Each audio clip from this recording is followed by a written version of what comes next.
morning. Today is Sunday. It is Zayin Shvat, Tovshin Tes. We are in Teres Menachem, Sefer HaMamorim, Tovshin Yud Gimel. We are in the Mamar Daas, Yud Beis Tammuz, Tovshin Yud Gimel. We are on page Kuf Evov, the paragraph beginning with the word V'hinei. In brief, we are discussing a brief synopsis. The Rebbe here is discussing the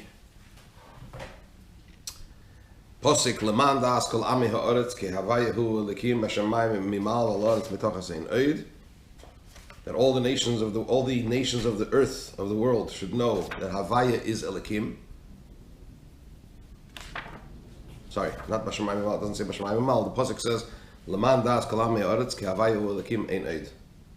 All the nations of the earth should know that Havaya is Elikim and there is none else. The Rebbe asked, how is this possible? The concept of Havaya, Hu Elikim, that Havaya and Elikim are one, is a rather complex idea, which even Bnei Yisrael need assistance to get their head around. The Pasuk V'yadait Hayim V'shevoisa Levavecha that we say in Aleinu, which has a similar expression, it says similar expressions, is something that Moshe Rabbeinu told the Bnei Yisrael at the end of the 40 years in the desert. And even then it's necessary to contemplate it, to delve into it, to think about it, and so on and so forth. And the Rebbe explained what does it mean, Bashamayim and Bashamayim Mimal, Al Ha'oretz V'al Ha'oretz Mitachas. So therefore it's all rather complex and deep. So how is it that the verse states, Leman Daas Kol Amei Ha'oretz, everybody should know this. The Rebbe explained the difference between, the Rebbe began to explain this by the difference between Shem Havaya and Shem Elikim. The name of Hashem, Yud Kei Vav Kei, and the name of Hashem, Elikim. That Havaya, Yud Kei Vav Kei, is the idea of giving, revelation, flow, without limitation. No limitations of time or space. Whereas Elikim is the idea of Hashem's power to contract, to regulate, to limit, to judge. Judgment is limit. Is it right? Is it wrong? Reward, punishment, etc. In short, the name Yud Kei Vav Kei denotes the giving force, the unlimited giving force, revelation, whereas the name Elikim denotes the limiting force. Right? Now you have Havaya, and then what do we say? Ki Havaya Hu Elikim. Despite the fact that Havaya is what? The giving force, and Elikim is the withholding force. They're all one. What does that mean? So the Rebbe begins to explain this and elaborate on this point. As following on from what he said before, that there's Shamayim and Shamayim Imal. He said Shamayim, upwards, the heavens, is a reference to the realm, in the deeper sense, a reference to the realm of Atzilus, the realm of emanation, the first of all the four realms, still the domain of the Creator. Shamayim Mimal means those realms that are even beyond, higher, beyond the world of emanation, beyond Atzilus. Kesed, the crown, the transcendent divine energy. Oretz is a reference to Olam B'Yah, Bri Yitzir Asir, the realms of creation, formation, and action, meaning the domain of the created, down below. And Bal Oretz Mitachas, the lower level of Oretz, is a reference to Klippus, those aspects that oppose Kedusha and holiness and godliness. And in all of those areas, in all of those domains, at all of those levels, Havaya and Elikim is one. Havaya is Elikim.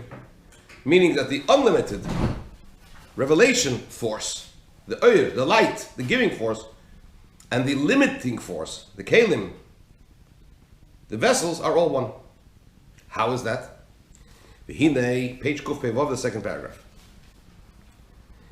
Before we go on, I mentioned in last year, or the year before that, I think it was in last year, that there are generally, in Kabbalah, there are generally two opinions concerning oiris and kelim in terms of their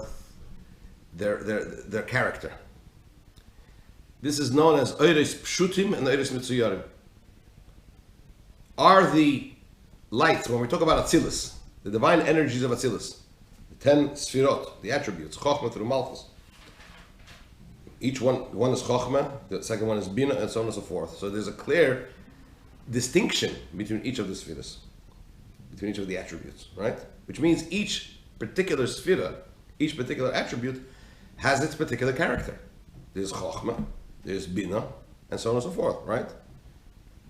This character of each individual sphera, the individual character of each of the individual sphera, where does that begin? Does the Oir, in other words, before I go into that question, what's the makeup of a sphera, of an attribute? There's an Oir and there's a Kli. There's a giving, revealing energy, and then there is a regulating and limiting power, a force, which is the Keli. The Oir and the Keli. The light and the vessel. The energy and the vessel. The particular character of each individual sphera. The character of Chochmah, of Sfiras HaChochmah. The character of Bina from Sfiras HaBina. Where does that begin?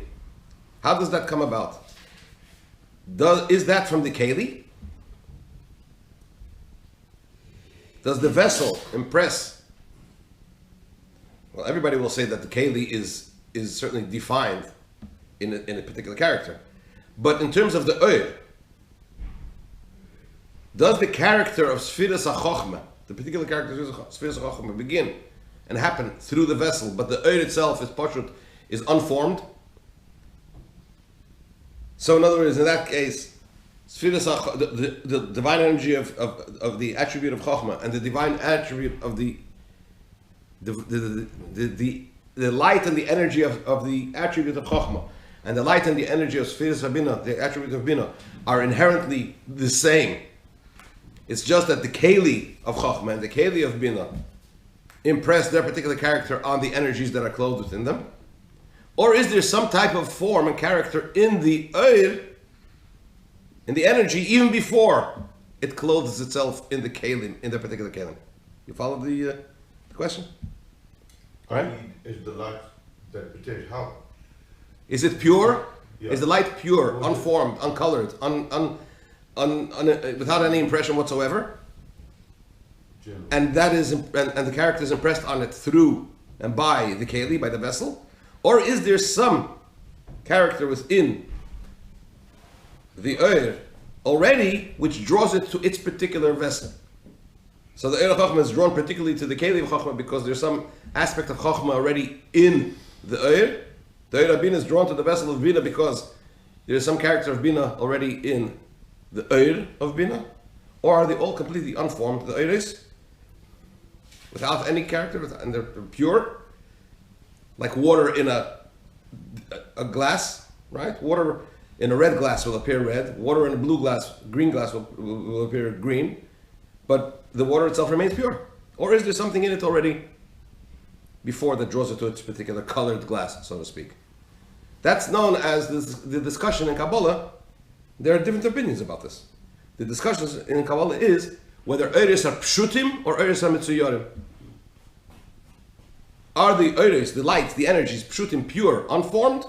Or are they mitzuyorim, are they colored? Do they already have character? A particular character, even before they enter in and clothe themselves in their particular vessels. That's the discussion. I said I would try at some point to, if time permitting, to organize the various opinions. There are generally 4 opinions about this. And there's 2 general opinions, and in each one there are opinions as well. So, and then there is the Hachra of the Arizal, as it were. There's the Arizal has to say on this, who is considered the Pesach, the one who rules on matters of Kabbalah. So at some point I will try, without a promise, to organize this in some manageable way so we can perhaps go through this issue with some, scope. But for the purpose of this Maimed, it's enough to know that there is this discussion. Whether there's Eres Pshutim, whether Eres Pshutim or Eres Amitzuyarim. Whether the character of the Spheres, of the Eres of the Spheres, is formed in them by the vessel, or is there something already in them even before they enter their vessel? Generally, the difference between the name of Hashem Havaya and the name of Hashem Elikim, right, the giving force, and the limiting, contracting force, as it is in the realm of Atzilus, realm of emanation, which in the verse V'yadaita is denoted in the word Bashamayim in the heavens. Generally, this is the difference between Oiris and Kelim.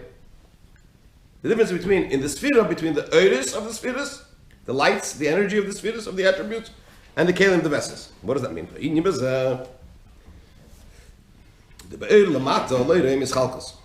The idea is this. When we look at light down here below, light, we don't see any differentiation, any fragmentation. What does that mean? It's pure. The light shines. There's no definition. And this is an example, right? It's a paradigm for the idea of light above. Divine light. That's why we use the word, the Mekobalim, that's why they use the word Oir, to denote that energy, that giving force in the spheres. Why? Because they have similarities. It has a similarity to light down here below, in the sense that light down here below is not fragmented, is not defined, so to the Oir above is not defined. Shehulamailam is chalkos.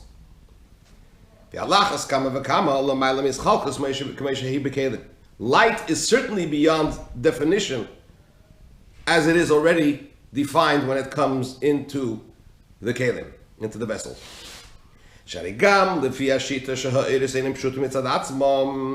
Because even according to the opinion that says that the lights are not pure by themselves, meaning to say that the form and the character of the light of a particular divine attribute already exists within the light and doesn't come about only through the keli, through the vessel. Nevertheless, relative to the vessels, to the character, to the definition of the vessels, everybody will agree that the light is poshut, is pure. In other words, according to the opinion that says that the light of the divine attribute already possesses some type of character in it even before it clothes itself into its particular vessel. Even according to them, they will say that the character and the definition within the Oir, before it clothes itself into the Keli, relative to the definition of the character that the Keli imposes on the Oir, the light is pure. The definition is so much more subtle in the light before it comes into the Keli than the character that the Keli impresses upon the Oir. So that the point that he's making is, what am I saying? I'm saying that what? That light is not defined. When you look at light down here below, it's pure. It doesn't have any particular character. It's undefined, it's pure, it's unformed.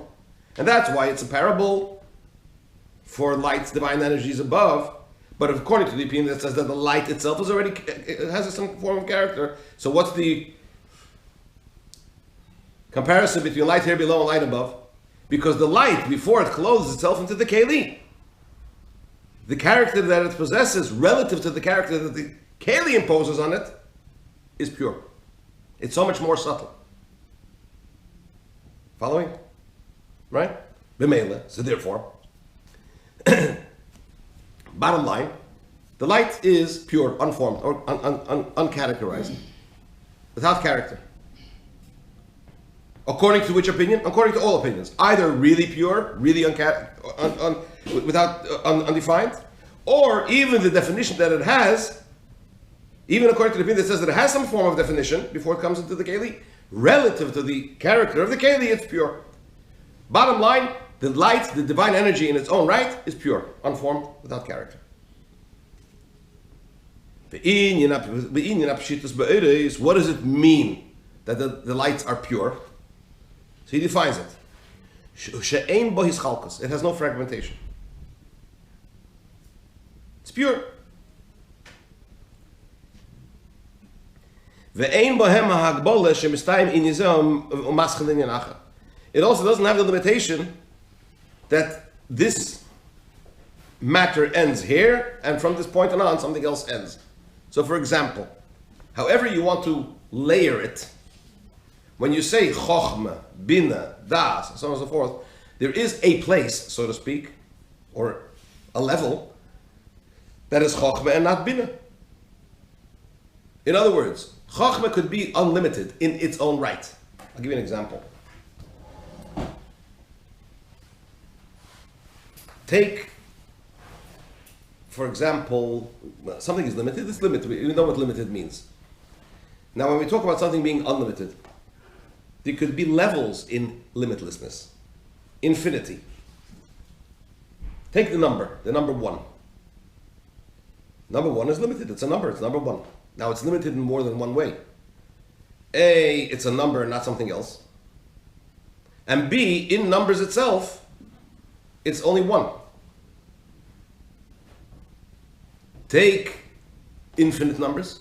Infinity. Infinite numbers means that there's no limit to the numbers. So it's not in its own world, in its own field, it's limitless. But it's limited to numbers, it's not something else. Right? So similarly, when you talk about this, take for example Chochmah. If you will say that Chochmah is, of Atzilus is Ein Sof, there's no limit to how far Chochmah stretches. But what stretches? Limit without end. Chochmah. It's Chochmah and not Bina. Right? Similarly, Bina, you could say Bina is limitless. But what's limitless? It's limitless Bina, not limitless Chochmah. So when we say over here, when we talk about Pshitus of Oir, it means that when you say the Oirs of Atzilus in their own right are pure, it means they're not fragmented, meaning to say, that character, that fragmentation, that this is Chochmah, this is Bina, this is Daas, and so on and so forth, in the Oir does not possess that. The Oir is without fragmentation. And on top of that, it doesn't have the limitation that it ends over here and it doesn't carry and doesn't carry on. So in other words, like this, when you say, take Chochmah for example, there could be 2 limits. Number 1, it could be limited in what it is, in its character, that it's Chochmah, not something else. It could also be limited in its expansion, that it expands up to a certain point, even within its own character, but not any further. When you say Pshitus, it means Pshitus in both aspects. Number 1, it's not defined, and number 2, it also doesn't have the limitation of ending here and not going beyond that point. Klar?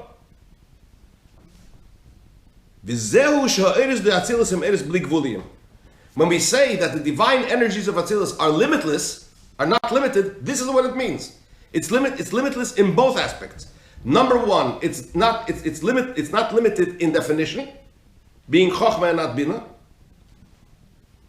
So it's not limited in being Chochmah and not Bina, for example. And it's also not limited in how far it expands. It's really limitless. You could say it's limited by being light, but except we define light as being the highest thing. Oh, so yes, that's true. That would be even a greater limitlessness. So when you talk about the limitlessness of Hashem, true limitlessness. So there's the famous phrase of the Avodas HaKodesh, Keshem sheyesh lekeach bebli gvul, bebilti bal gvul, kach yesh lekeach begvul, she'im I ato emer kein, ata mechaser shlemusay. Just like Hashem is complete. In other words, when he talks about Hashem's completeness, just like Hashem, he says, he defines it like this. Just like Hashem has the power to be limitless, so too he has power to be limited. Because if you say that he's only limitless, you're causing his shlemus to be lacking, his wholesomeness to be lacking. So Hashem is both limitless and limited. In other words, he is not defined neither by limitlessness or by limit. He's beyond both. That's the idea of Kol Yochel, that's the idea of Nimna HaNimnaas, Mokim Ha'oren Eina Min Hamida.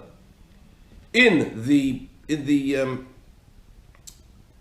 Hamikdash, the Kodesh HaKadoshim, the place of the Aron, the place of the Ark of the Covenant, wasn't part of the measurement. If you measure them from wall to wall, it was 20 amas, 20 cubits. The Aron itself was 2.5 by 1.5, so it should have, depending from which direction you measured.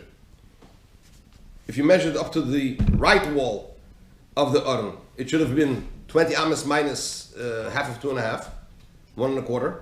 Same thing the other way, right? That wasn't the case. It didn't take up any space. Mokim, it was there and it took up no space. Mokim ha'aron eina min hamida. Right? You could argue and say, okay, but it was still an Oren and there was still a space and so on and so forth. But that's exactly the point. It's limited and unlimited all at the same time. But to take your point, Akiva, true limitless means that it's not even defined as Oyer. Well, you can't define Hashem. What is he? Oyer emanates from him, but he's not Oyer. So what is he?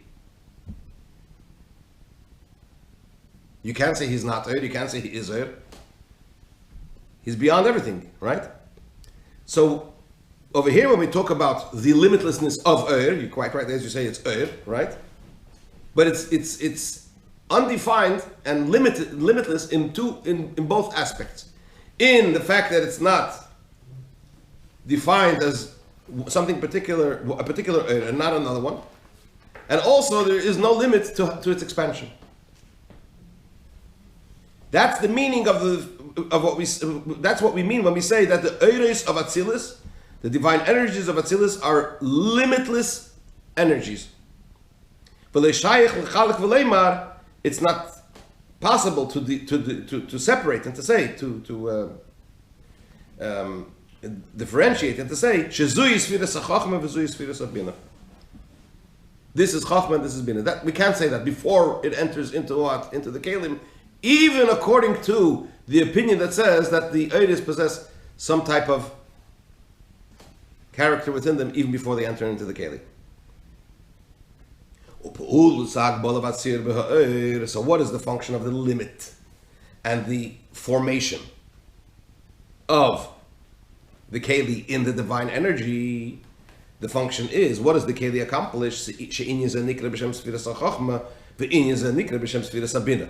The Keli accomplishes that once the divine energy enters into the Keli, right? The Keli now accomplishes that this divine energy is called Chochma, and the other divine energy is called Bina. And this is Nasis Alidei Kelim. Let me repeat this and sing it properly.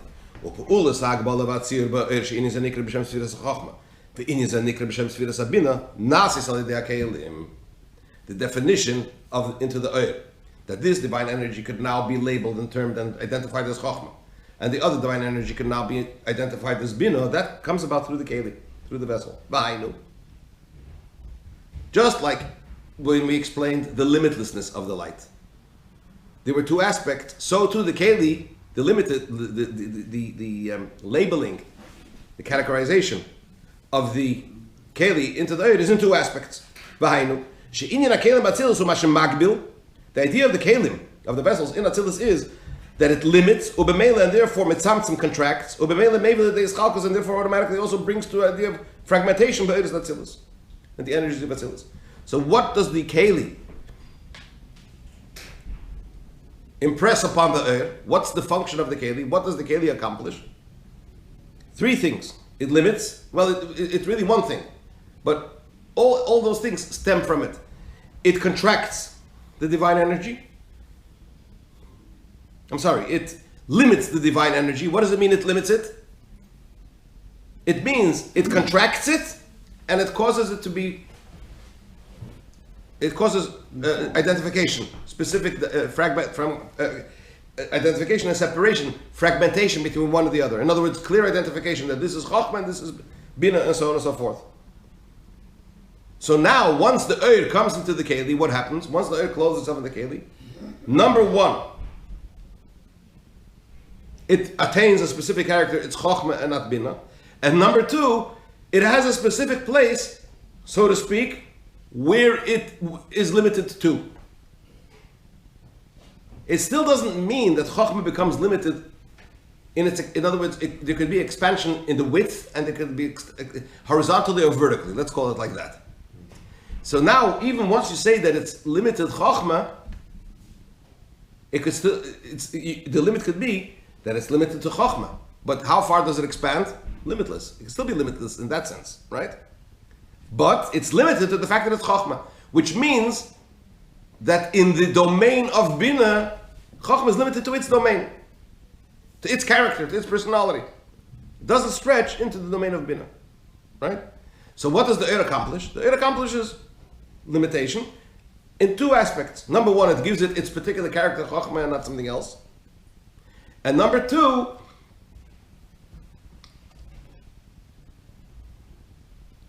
it limits it. Now it stretches only in the domain of Chochmah and not in any other domain, so to speak, in any other level. Whereas before it clothed itself in the Keli, before the Keli imposed its character on the Ur was truly limitless. It was not limited to any particular character. It was also not limited to any particular level, to any particular realm. It stretched. It was limitless expansion. So now we understand even deeper what it means to know that Havaya and Elokim is one. So what did we say? That in Atzilus, what is Havaya? When we say the name Yud Kei Vav Kei, it's the Ur, the divine energy. When we say Elokim, what is it reference to? The Keli. So now, based on what we just explained, this is the meaning of the verse you should know. That Havaya and Elokim in the heavens are one, that the Eiris and the Kelim are one. The Av Shairis Vakelim Batzilis, for although the divine energies and the divine vessels in the realm of emanation, in other words, Havaya and Elokim as the Arba Shamayim, are seemingly opposites to one another, right? As just explained. Why? Because the divine energy. Okay, I think we have to stop. All right, we'll stop here. We'll continue this tomorrow.